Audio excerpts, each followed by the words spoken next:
All right, so thank you so much, Auma, for that exact.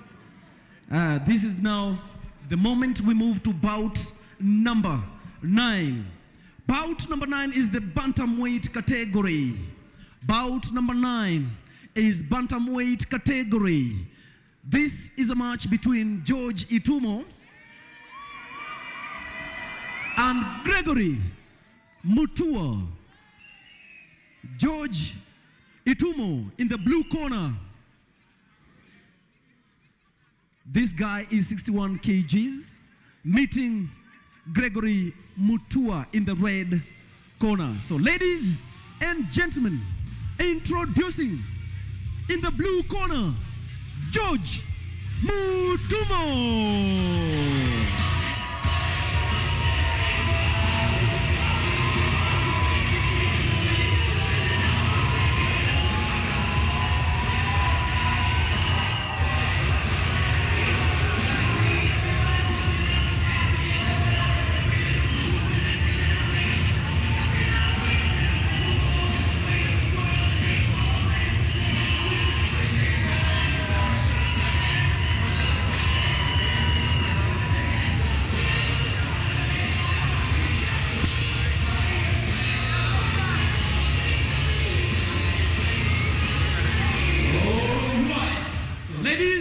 Gentlemen, in the red corner, introducing Gregory Mutua.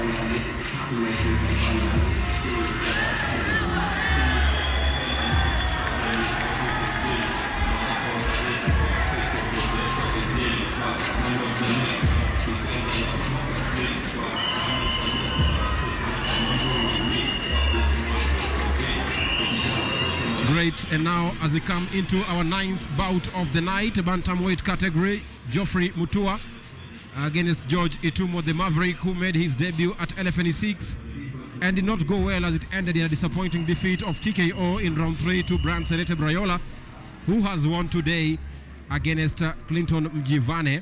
This is the second time George Itumo is making his appearance at LFNE, and for Geoffrey Mutua, he is a debutant at LFNE, 26 years of age for George Itumo, 61 kgs, 5.6 feet of height, and 5 games, 3 wins, 2 losses for the second debutant. That is the second appearance for George Itumo, the Maverick, at LFNE. Round 1 starting here on a high note, 3 minutes of fighting, and a good takedown there from George Itumo.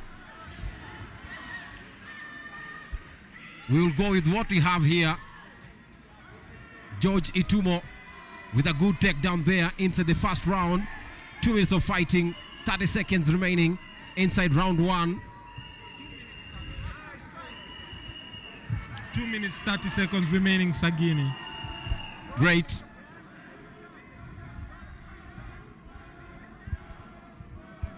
On the floor of the cage. Looking out for a top control. In full guard, holding the cage. But then it's against the laws of the game. Nice right hand. As his mouth guard comes off for Geoffrey Mutua. Geoffrey Mutua here, setting his guard with a nice spinning right kick which misses onto George Itumo. Another 2 consecutive right and left spinning back kicks, misses again. Another one misses again from the Maverick here, from the right hand. And it's a bloody affair now for the debutant Geoffrey Mutua. The right hand sent Geoffrey Mutua to the ground. First round finish by the more experienced fighter, turning the crowd into a frenzy. George Itumo with the first round knockout of Gregory Mutua. He lost at LFNE7 via the same TKO, and this time round the Maverick George Itumo makes it a comeback, makes it a killing spree inside the first minute of the first round.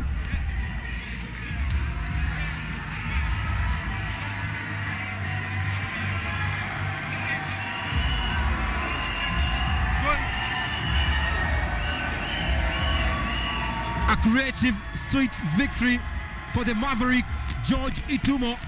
It didn't take a while for him to make the business done of the day. Just few minutes.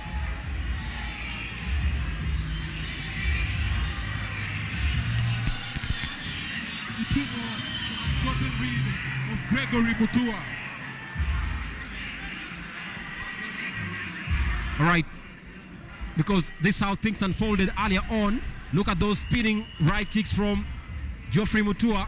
Then two consecutive spinning back kicks, but then they also missed. Then here comes the Maverick with some good left and right jabs, which put off completely out of control the debutant Geoffrey Mutua. Once Geoffrey's right hand was holding the cage, it was clear that Itumo had an advantage there, leaving an exposed chin, receiving the right hand, repetitive right hand of George Itumo. First round technical knockouts, victorious, brilliant performance by George Itumo. You are told stars have been born at LFNE since 1 to 6. They have been developed, they have grown, they have shown, and it's time for them to even shine brighter this night. And George Itumo, the Maverick, is one of the stars I'm talking about. Wow! Just wow! And now let's get the official result announcement from the cage with MC Fungututi. Ladies and gentlemen, wakati umewadia ambao tunataka kujua ni nani mshindi wa bout number 9.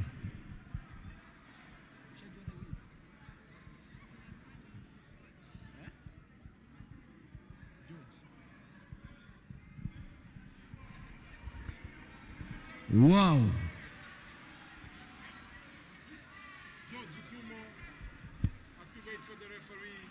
This has been bout number 9 between George Itumo in the blue corner, na Gregory Mutua in the red corner. So ladies and gentlemen,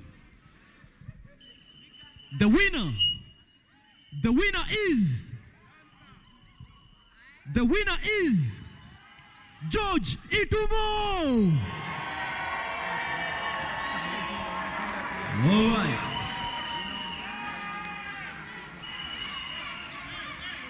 That has been bout number 9 between George Itumo in the blue corner and Gregory Mutua in the red corner, where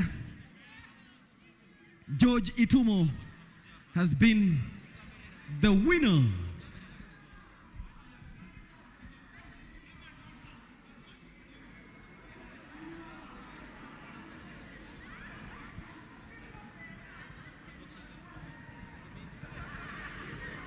Well, exemption match, George Itumo being the winner of this particular one, bantamweight, bout number 9. George, let's talk about the encounter. How do you feel about finishing it very early? Niajase, kwanza nataka kushukuru opponent wangu ku show up for the fight. My previous opponent hakuwa, so wakatafutia mse, na ningependa mshow love hata kama ameshindwa, kwa sababu kuingia kwa hii cage ni noma sana, na ni wase kidogo sana wanaweza kuwa wako na balls za kuingia hapa hivi. So respect fighters, kwa sababu honestly bila fighters hakuna history yote. So yeye ndo naweza sema. Last before you go, I know it's never easy to prepare for a new opponent, especially with the one that was arranged having to pull out late into the competition. But how did you prepare to just make sure that you handle a new opponent well and secure win? Vile si train one type, mi train ya mtu yote, style yote. Si train yangi mtu specific, kwa sababu ini jani na utafight wasee wengi. So tizi ni standard, regardless of una face nani, tizi ni standard. Kabla nitoke, naweza niita Mr. Rubber Band Man, because I always bounce back. Exemptional, asante sana, and all the best, George. Anyway, that is bout number 9.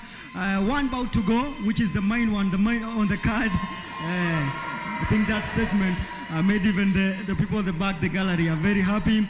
Next on, I want to just have a quick conversation with Ultra team, one of the coaches. I think Coach Maurice can join me on the octagon and just have a quick one. I think your team is doing so well so far. I think you've not lost any match. How do you feel about it? First of all, I would like to thank Mr. Steve for hosting us. Steve, please stand up.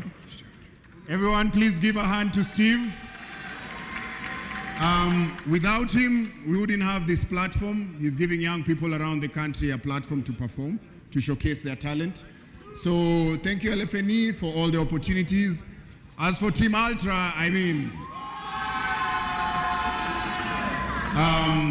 we are so far undefeated in LFNE, and it's a proud feeling. We have good fighters coming up.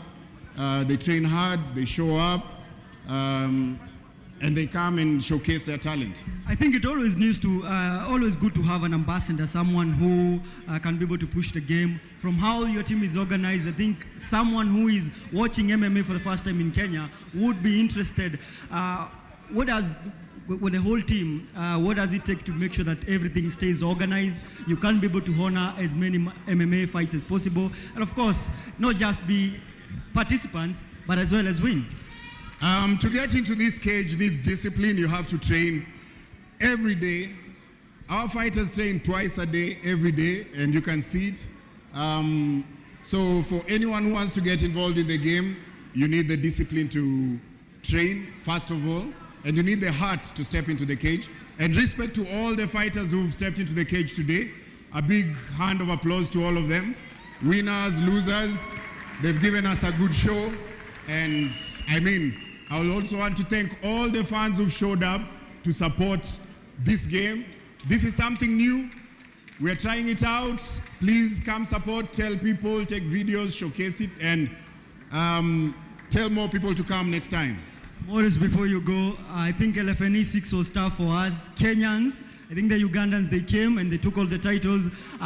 With how things are, if they come back, I think they are going to have a run for their money. Uganda has never beaten Ultra. They know. Everyone, if you know Team Ultra, you know Uganda has never beaten Team Ultra. So next time you want to bring Ugandans, Tanzanians, Mauritius, Brazilians, whoever, just bring them to the cage. We'll show them with their jiu-jitsu, with whatever. We are ready. Asante sana, Morris, for your time and all the best with your team. MC Fungututi, before we head into the final bout, I think this is the main bout. Ladies and gentlemen, remember for this particular edition, no titles are going to be defended, but we have a mouth-watering bout that is supposed to kick off in the next 5 or so minutes. But before then, MC Fungututi for a 1-minute entertainment. Wow. Thank you so much, Peter Pinches Mwaura. We are here at LFNE Championship 7. We are just coming to the final bout of the match, of the night. So before we go to the final card, the main card of the night, which will be the welterweight category, ladies and gentlemen, let me introduce to you a little bit of performance from an artist all the way from Malindi in the coastal area of Kenya. Ladies and gentlemen, give it up for Montips. Yeah. Yo, Babo vipi? Mko poa? Mko poa? DJ, nipe kitu.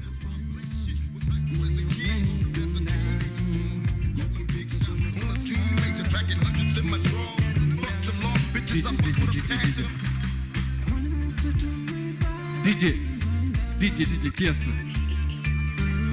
Yo. King of love, kila napokona moyo unanidunda, na ukipita kona mie narunda. Hey, wanna tattoo my body your love. Wanna tattoo my body your love. Wanna tattoo my body your love. Oh no, wanna tattoo my everybody. Tattoo, tattoo. Once more. Tattoo, tattoo. Once more. Tattoo, tattoo. Hey. Tattoo. Say it again. Tattoo, tattoo. Tattoo, tattoo. See what's the key? Tattoo, tattoo. Tattoo. Uzuri wako ni sawa malkia, kukuacha siwezi. Siwezi. Wanifurahisha jana na usiku, hata nikilala na kona kwa ndoto. Kona kwa ndoto. Wanna tattoo my body, your love, oh no. Wanna tattoo my body, your love. Hey. Tattoo, tattoo. Hey, tattoo, tattoo. Vimbe wote. Tattoo, tattoo. Tattoo. Si wasiki. Hey. Tattoo, tattoo. Aye. Tattoo, tattoo. Ati. Tattoo, tattoo. Tattoo. Come jiggy jig, come jiggy jig. Twende, twende. Hata nikilala na kona kwa ndoto. Kona kwa ndoto. Wanna tattoo my body, your love. I know. Wanna tattoo my body, your love. Tattoo, tattoo. Ay.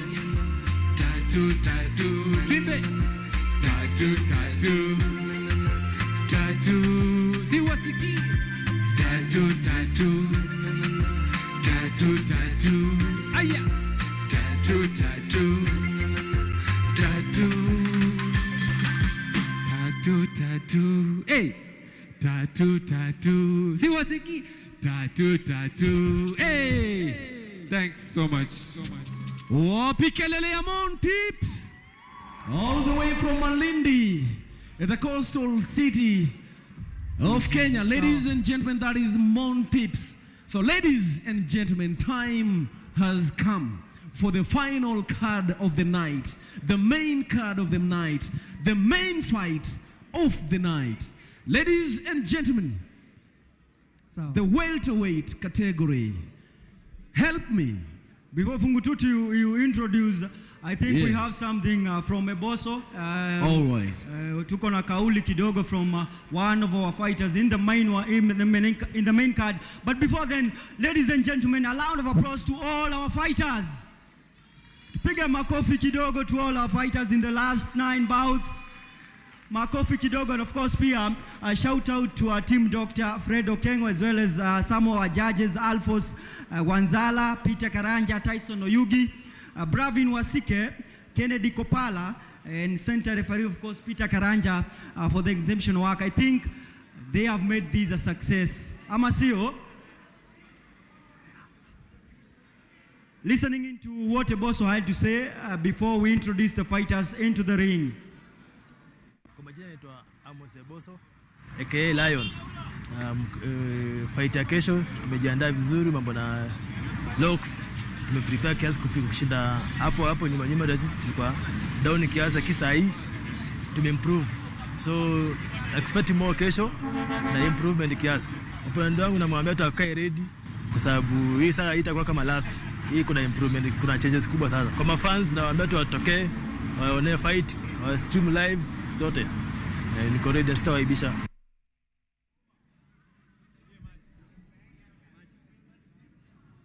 MC Fungututi, it's your time to take it now. Introduce the fighters for the main card. This one, I'm sure, is going to be an exemptional match. MC Fungututi. Thank you so much, Peter Pinches.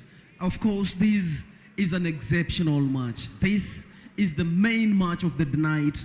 This is the main card of the night. Ladies and gentlemen, welterweight category. Introducing in the red corner. Ladies and gentlemen, help me introduce to you Amos Eboso. Amos Eboso.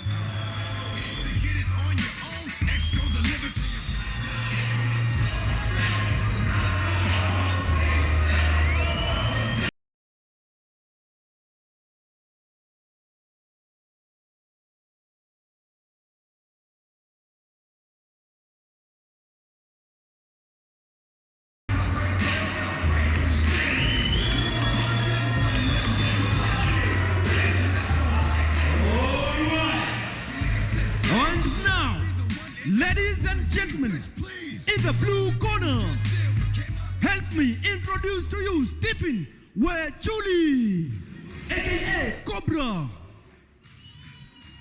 Stephen Wechuli, aka Cobra.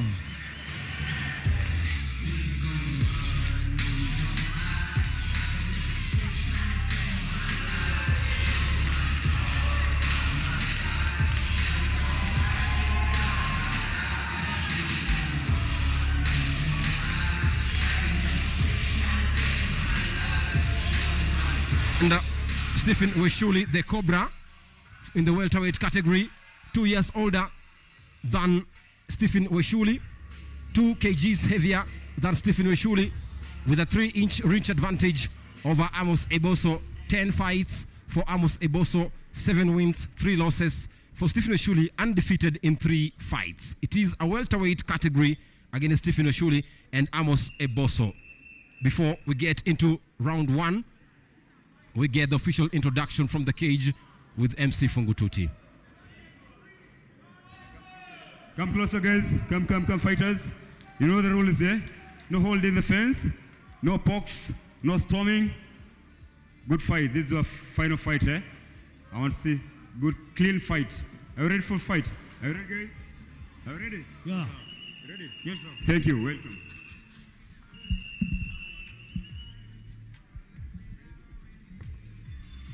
Stephen Karanja is our referee for this bout.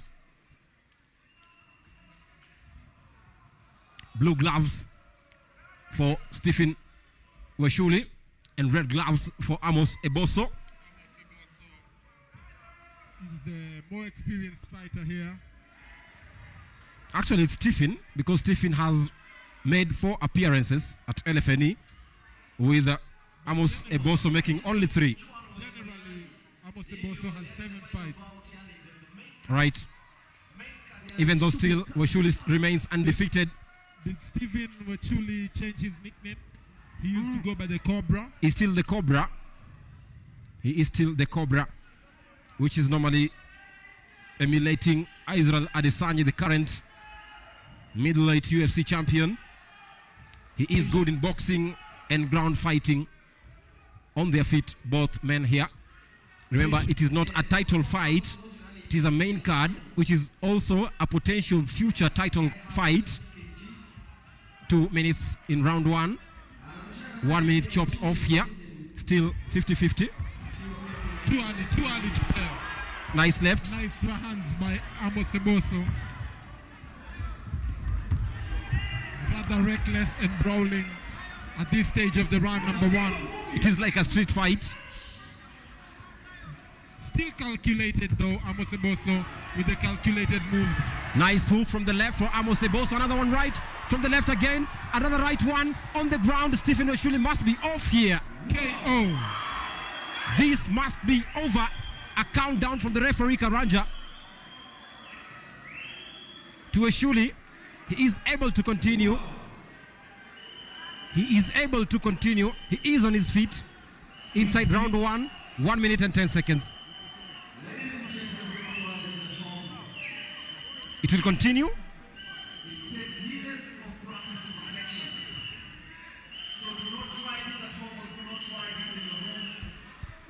Sagini, I am unsure what is going on because Stephen Wechuli seemed to have been knocked out cold by Amos Eboso, but the referee seems to think that the fight should go on.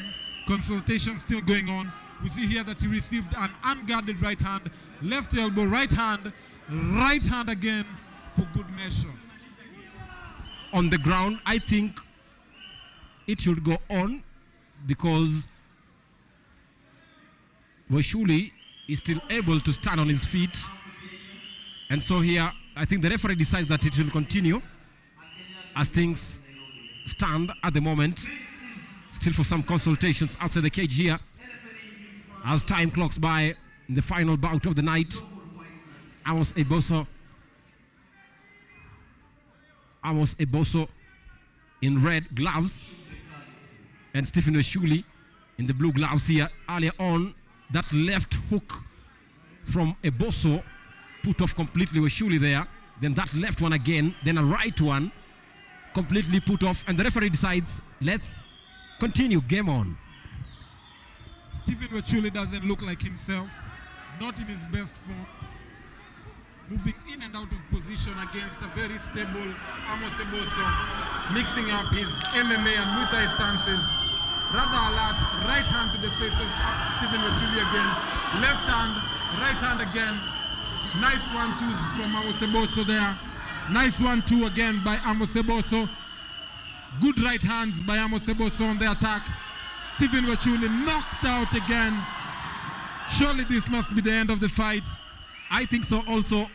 Wachuli here, for the second time in a row inside round 1, he's made to sit down. And I think Karanja here should agree that it should be over and it should be decided that it's a TKO, because for the second time in a row in first round, another look at once again the same left hook that he did in the first instance here, again putting off Wachuli here. Amos Eboso was able to use what was working over and over to ensure that he had a victory over his opponent, even when there was doubt whether his opponent was able to come back into the match or not. Amos Eboso came back and put a final end to that with a right-left hand combination on his opponent's head, sending the Cobra to the ground. Amos Eboso prime for the title fight.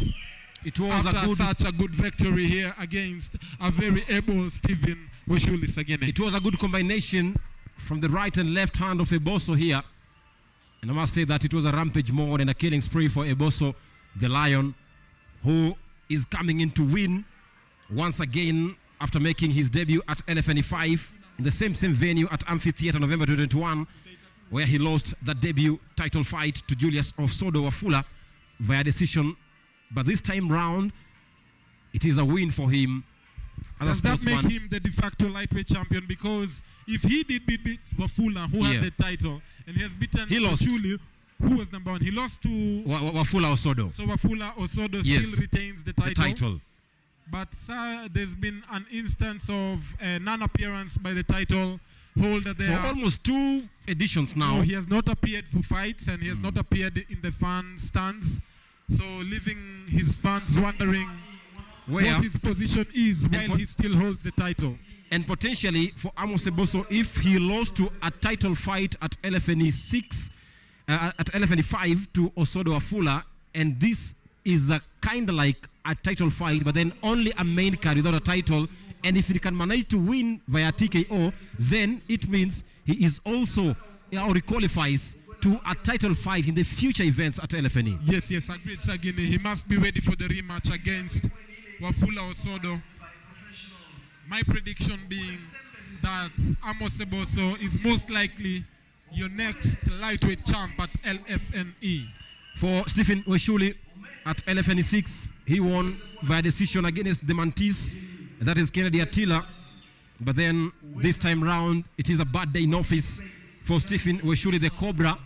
And as we said earlier on, Amos Eboso is shaping himself up like a chisel-like, making sure that when comes the next editions of the LFNE, then he'll be able to make a title fight to make sure that he also gets a touch of that welterweight category that currently is being held by Julius Osodo Wafula Billy Blanks.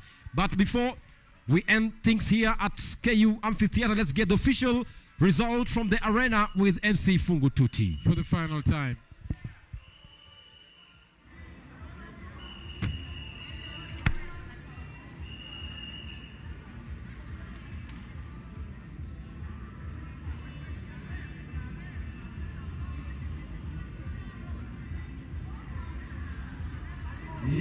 Ladies and gentlemen, wakati wa mbichi umewadia. Wakati wa mbichi na mbivu umewadia. Tungependa kujua mshindi ni nani.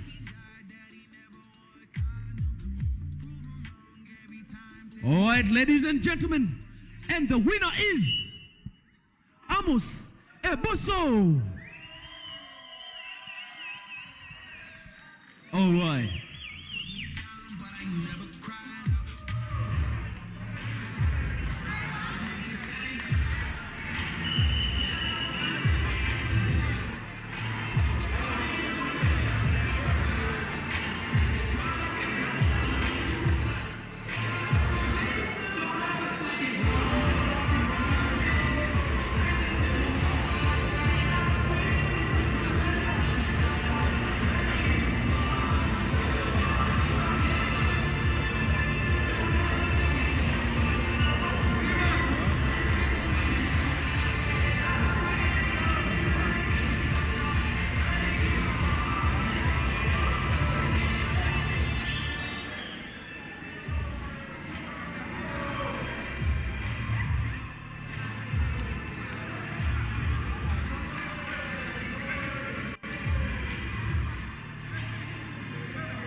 exemptional match after playing out, of course, Amos Eboso being the champion of this particular bout. The main bout, if I could have a word with Eboso, just to hear from him, I think he used a lot of confidence in the pre-recorded interview that we had. Eboso, first of all, congrats on this win. I think from the moment you came into this amphitheater, you seem ready for the fight.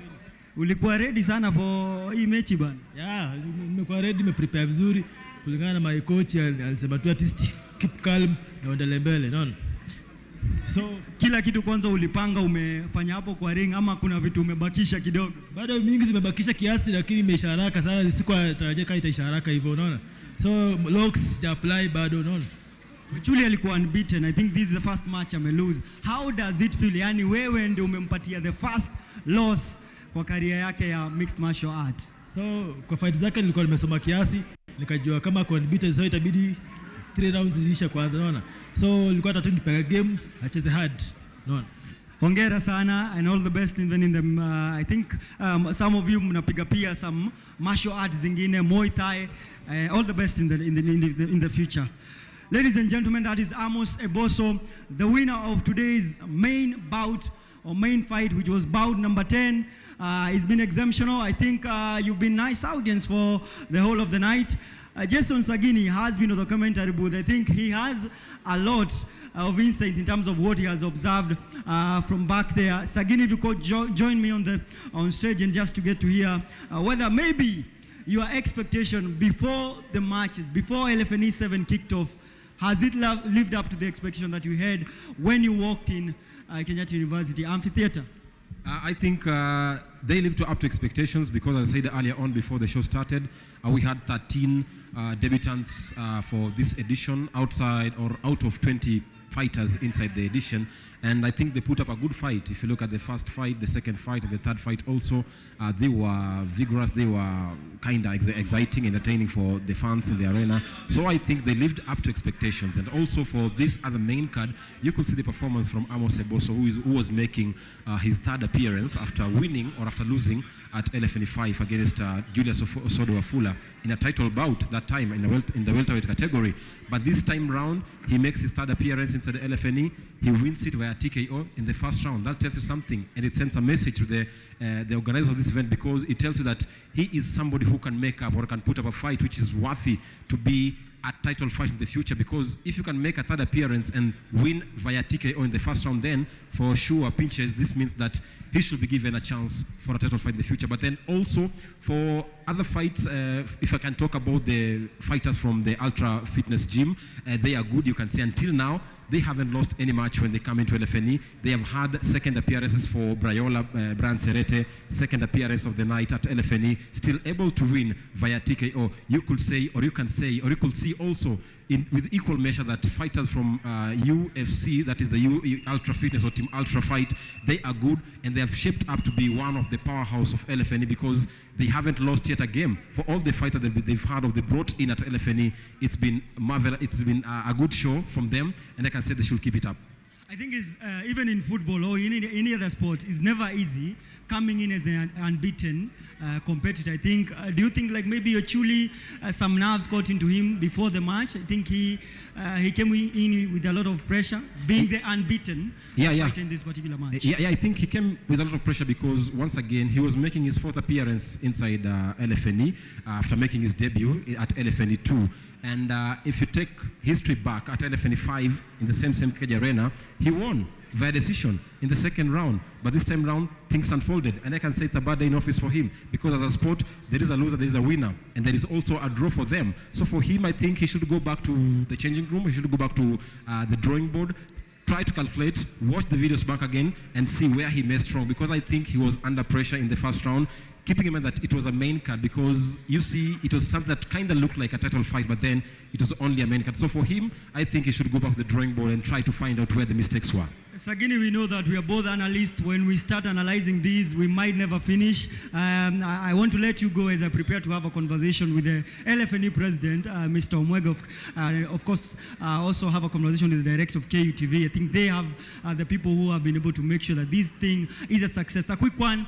I hope to see you in LFNE 8. See you. And I hope it's coming soon. Mr. Omwega, I hope LFNE 8 is coming soon. It is. And maybe going forward, some of the things that you think that we should be working on and make sure that this becomes one of the biggest MMA championship, not just in Kenya, but in the continent. Two key things that maybe you can take out as a viewer or as a spectator or even as an organizer or as a journalist in general. I think one of the things is to make sure that in the future, the next event that is LFNE8, we at least have at least one female bout, because at this edition, no female bout. It doesn't mean that in this country there are no female fighters who can put up a good fight.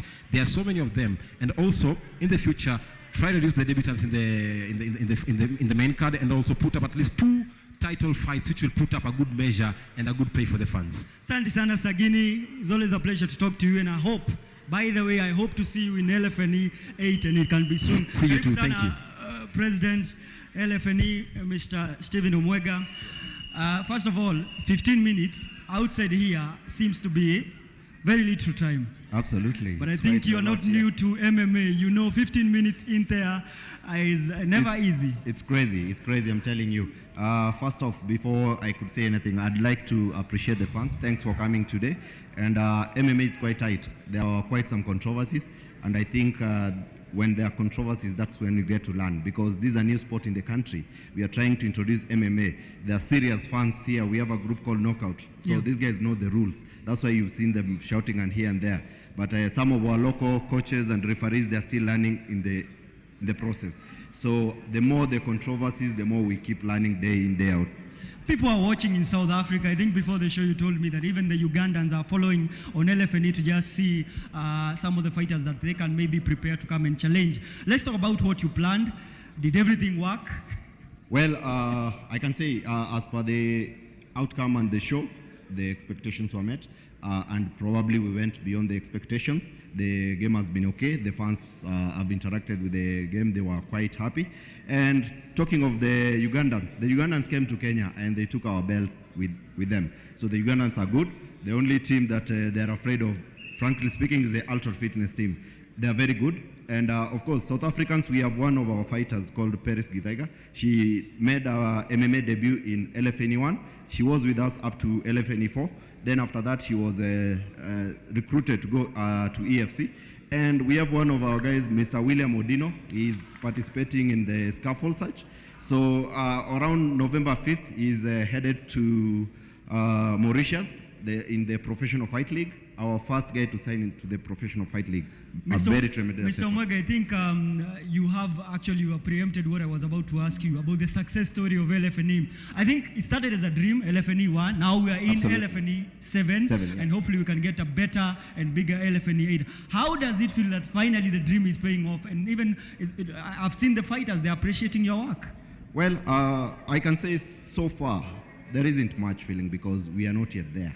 And the progress has been good. We started with LFNE1 with a few guys we were fighting in the mats, but now we have a cage here. Yeah. Well, the progress has been quite amazing, and it's awesome. So as we continue moving forward, we need some of the guys to come on board. I really appreciate the Mohan's Oysterbay drinks. They brought in the Bavaria brand and Powerhouse. They have really supported us, and they're here today. The CEO was around here, but I think he's just left. So once we get some of these guys coming on board, like the sponsorships and stuff, we are going to take our game a notch higher. And that is where we are looking at. So the progress so far, it's awesome. I had news that certain a professional promoter or a professional outfit is planning a fight in Kenya, and they are reaching out to LFNE. Just hearsays, but you can confirm. Absolutely. We are having a UFC Hall of Famer, Gary Goodridge, jetting in on Sunday. He will be here on Sunday. He's coming at 8 p.m. So LFNE were reached out, and is planning an event called African Fighting Championship. It's going to be launched in Kenya. So on Sunday, we are bringing him on board. So we want to see where we can go and how it can progress. Gary Goodridge was an animal in the cage. He was a serious knockout guy, and it's spanning out to be well. That's number one. The other one is Scaffold Search, who have actually been pushing for us, and they are rooting to come in. They have already signed William Odino. Odino is going to be pro very soon. Of course, they have introduced him to the Professional Fight League. And sometime in April next year, we are planning to bring the Professional Fight League to come to Kenya. tremendous like steps, like small steps every single day. Omwega, you're not new to Kenyans, you're not new to human being. Pressure will come. Absolutely, and we are in LFNE7, so of course in LFNE8 they will be expecting something new. well, every single LFNE series that we put up, there is an improvement from the previous one. We need to work on our officiating. That's where the main problem is. We need to work on our fighters. We need to work on the groundwork. We need some professional coaches to come on board and come and guide us on what we really need to do. So definitely the progress is quite good and we are progressing well. Any thoughts on LFNE8, maybe the venue, some of the things that we should expect? Well, it's too early to... Well, at the moment, I'd rather we do the post-mortem of LFNE7. My head is all over. I cannot give you anything, but expect nothing but fireworks in the coming LFNE8. I think it's good Yes. it's good when it comes to you. I think talk to the audience and send them to be the ambassadors of LFNE and mixed martial art in the country. Well, that's a tricky one, but of course, we will continue doing what we do best, and we will engage anybody who is willing to support us as we move forward. So I'd like to shout out to, of course, the Ultra Fitness Gym. I'd like to shout out to the fans. I'd like to shout out to Mugambi and the families here, the father, the mother, all these guys all the way from Meru. They've really been supporting us. That's the kind of support that we want. It's very much, we appreciate it. We have some friends on board here. We have Liz, we have Kev, and all our friends here, like helping us every day. Yeah. So it's an awesome event. Phyllis, I see you. So thank you very much. And the rest of the guys, KU team. I'm not a fighter. So New York City. So everything is awesome. Now you can see for yourself. Asante sana Omwega. Thank you. I look forward to more interaction with you. Yeah. Nikipata shida mahali, so you can come in and throw I'll a beat few you up, punches. yes. Not me, but your shida. Oh, okay, thank you. While on board is the director of KUTV. Uko sawa. Let's talk to the director of KUTV. I think as much as LFNE is the premier mixed martial art championship in the country, KUTV is, I think, the first station to do this. How does it feel to be at the top and make sure that everything is happening and having such a fantastic production? Yeah, I always said that we're the little engine that could. No one matches what we do. This is number 7. We thank LFNE for partnering with us to make this dream come true. As you can see, if you look around, you can see international faces. You can see some of the brands, Power Horse, Bavaria, and as we are sitting there, we had approaches from some other people who have seen what we've put up. We always say, you do the work, and then people come fetching to see what it is that you do. And I also know that you do your work with your little sports show on Monday. Yeah. This one started as another show on Saturdays on the sport. And we said for that show, we'll have 1 hour of analysis, and in the afternoon, we'll have live event. And this has been a platform that has brought up some of these youngsters. We saw them from LFNE number 2. That's when we came in with the LFNE group, and we have seen some of them have actually now transitioned into international level. Yeah, so I'm very proud that... I think the same question as I threw to Omwega is never easy starting off. It's never easy to work the same journey, but I think LFNE and KUTV, so far so good. I think for 2 partners to be able to work it out and hit LFNE7, and even looking forward for LFNE8. Yes, and you can imagine the 2 of us, meaning the partners, we are startups, so to speak. I mean, who is KUTV if you compare to the old guys and all the capital that they have, but without vision to do something which is fresh, which is new, and then you trust that it will amount to something, it takes a lot of faith and commitment. So I actually want to thank the fighters themselves, the groups that train them. You could say Ultra, they call it Ultra Fight, I think, the excitement. Exactly. Yeah. This kind of excitement and being able to come to a hall like this. Of course, we can't forget our management who provided this type of venue. But through the, putting up LFNE events, we are also showcasing what this country's public university can do, because this is their venue, and to be able to have them come on Saturday and enjoy what their government has put in place, I'm also proud about that. I think from the look of things, I don't know whether you started over as a mixed martial artist fanatic, but I think so far you're enjoying it. Yeah, I enjoy it. I mean, not exactly MMA, but I love boxing. In fact, maybe I had the other day Joshua or Wilder inviting Joshua to come and fight in Africa, and I'm saying, here is a cage. Well, there's a ring where he can fight from. I think anyway, boxing, martial art are children of the same from the same family. So this is not foreign to me. In fact, I was very excited because I had followed a bit of UFC, and I could see the vision that Steve had, and I'm very happy that we realized that dream. I'm still saying proudly, no one does season in out the live sporting event, especially combat sports like we do. Thanks, Sana Bwana Director, for your time. I think it's been exceptional. LFNE7, and we are looking forward to LFNE8, hoping that we can still be part of it. Yes, I know LFNE8, now this is my core. I think you can see we've gone to the next level. It's an invitation for those people who can and believe in sport to come and subscribe so that we can even do it better. Yeah.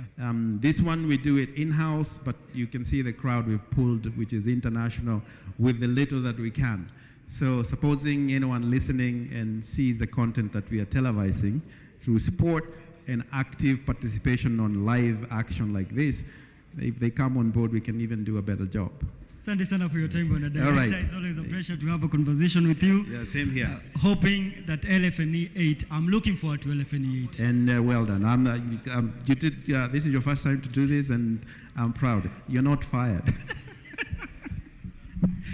Well, ladies and gentlemen, for those watching, for the 1,000 watching from home, that has been the KUTV Director, Mr. Kingara, as well as Stephen Omwega, representing the LFNE. Mr. Oma, if you kindly join me to just close the gap on these and just get some quick words from you about the expectation, whether it lived up to expectation. How do you feel after 10 bouts? We have the winners. I think we have had several TKOs as well as knockouts. How do you feel about the event? Well, it has been quite very amazing and experience, a good experience indeed, and a new one for that matter. We have really enjoyed the fight from the first bout until the last one. And shall I say I was a bit disappointed with the last one. I was expecting for, some quiet action, because this was the epitome of it, and many of us had already taken our seat back, just relaxing and just want to enjoy the fight and until the very end. But it's all about preparation. The best fighters who prepare the best and the most employs these techniques, and he finishes best. And that's why the slogan that usually we use here in Kenya, mapema ndio best, and that is exactly what we saw in the last bout. So it has been quite amazing, and the experience is awesome. And if that is the word I could use just to sum it up, and probably going forward, I'm looking forward for a few things. And first of all is the gender card, the one that I spoke about it. And I would like to see a 50-50 affair next time. And of course, probably even hitting the road now that the sport is quite diverse. Probably maybe we could move to some venues and even more fighters joining. And well, asante sana Omo, acha nitumie hii kauli yako, mapema ndio best. I think we need to go and maybe try to focus on other things. But you can always catch Evans Ouma on the sport on every Saturday. I think it's a nice sport show that you can get interactive, and I think you host a lot of these LFNE fighters, so it's going to be exceptional. Thank you for each and every person who has been able to follow this LFNE7 championship through our through the TV, or even streaming it on Facebook or YouTube. It's been exceptional. On behalf of the KUTV crew, the whole team that has made this production a success, and of course the LFNE team, the fighters, I think it's been exceptional. I'll just say one thing: good night, and see you in LFNE8, hoping for a bigger, better mixed martial championship. God bless.